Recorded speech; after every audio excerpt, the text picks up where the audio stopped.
need anything else than what we actually are in order to connect to God. And the Rebbe says you can meditate on God. There are different ways of doing this and ideas and so on. But the point is, you don't need, like, again, an external, I don't have the exact word, something that changes.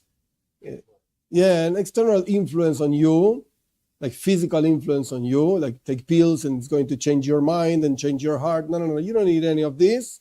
You do need external things because something you don't know, somebody has to teach it to you or read it in a book, whatever. And that's an external thing that you incorporate in yourself.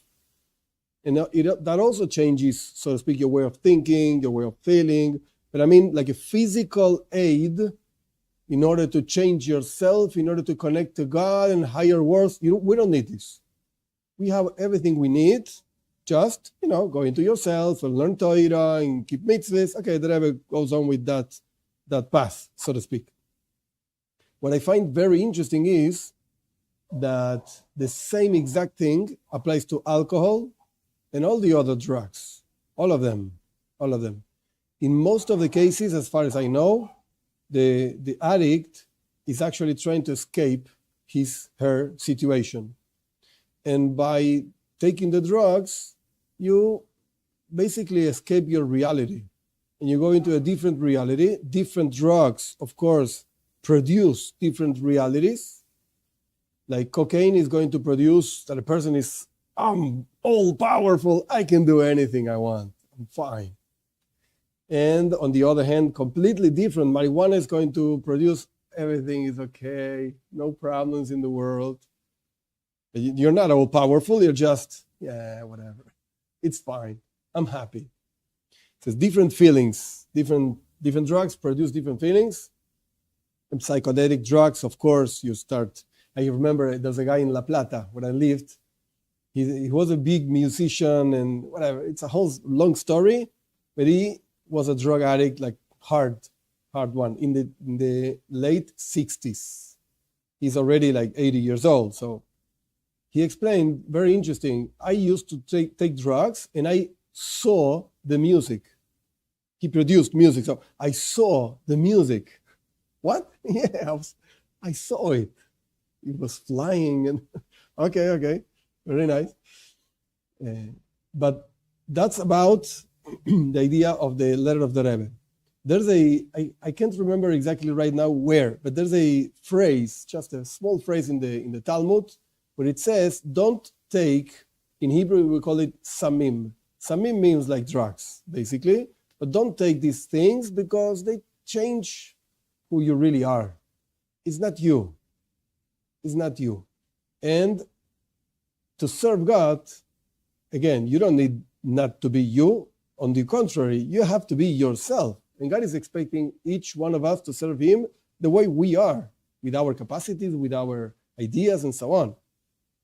But there's no reason to take drugs. Now, when it comes to alcohol, I can give you my humble opinion, but you should know that not everybody agrees to me, which is okay. There's no reason why everybody has to agree to me, and see it completely different. So having said that, I'll give you my opinion. Alcohol is also a drug.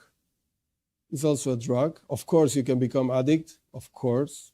That's why alcohol, how do you call it? AA, and whatever. Yeah.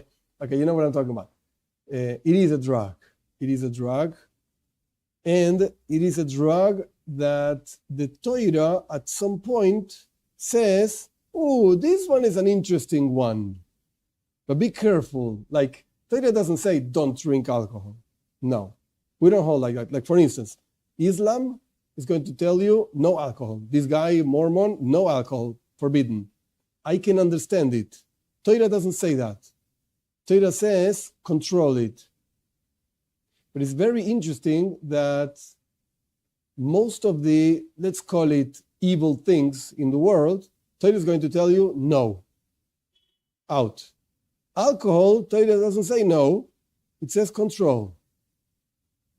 There are certain days in the year that Torah even gives a permission to get drunk. people sometimes are very strict with that and they get completely drunk.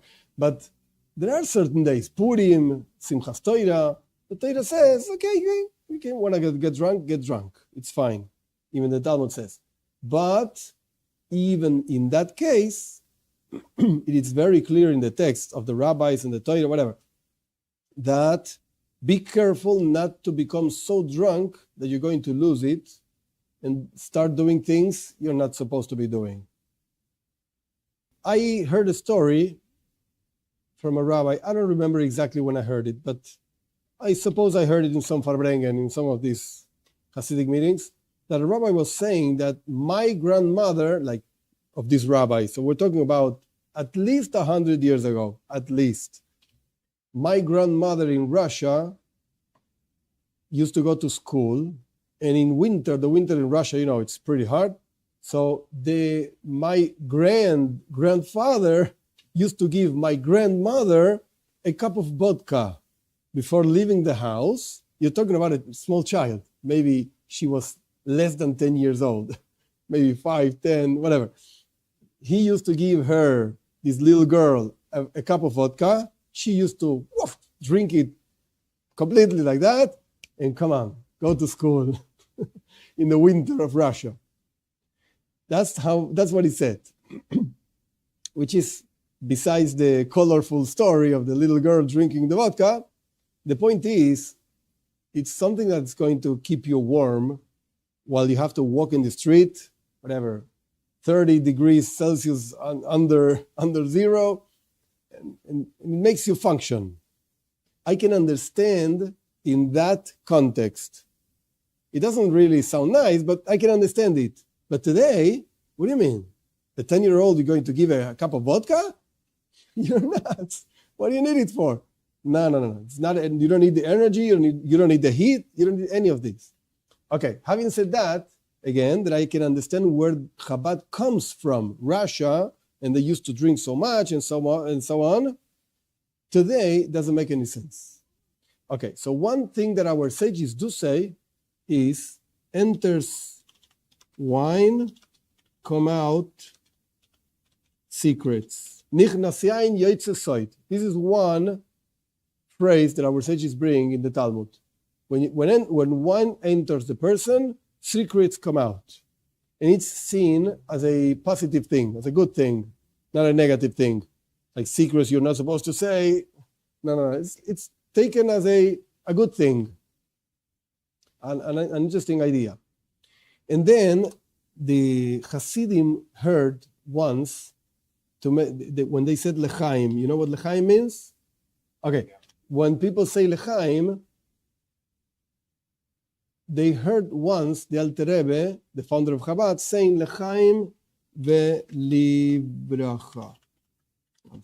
L'chaim ve'livracha, which would translate for life and blessing. That's the translation.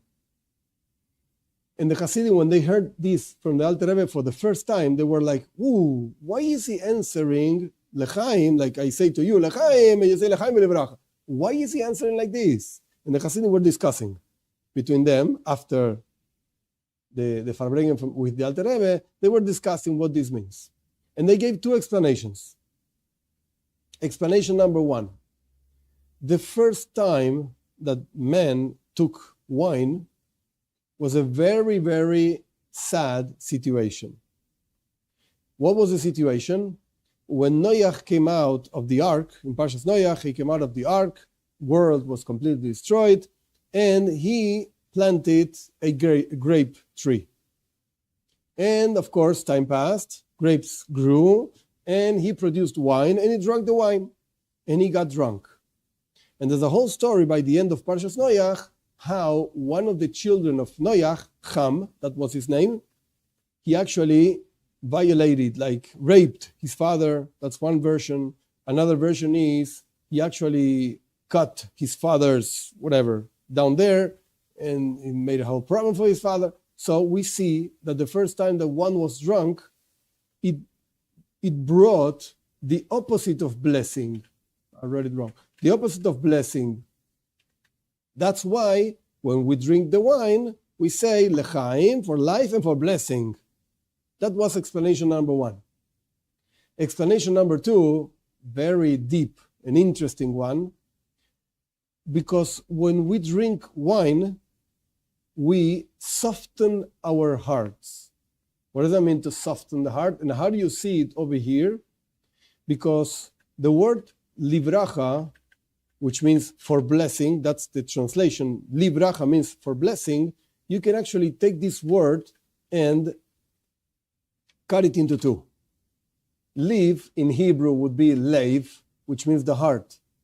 And racho means soft. So livracha means leiv rako. The reason why we drink wine or alcohol, whatever, is to make our heart softer.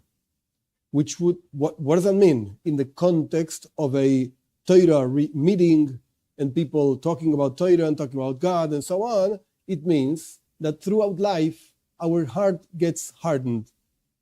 And we lose sensibility to spiritual things and godly things and so on. So we drink a little bit of wine in order to soften the heart and be able to absorb, so to speak, words of Torah, words of good things, of serving God, and so on. That's the second explanation of L'chaim B'libracha, for life and to soften the heart.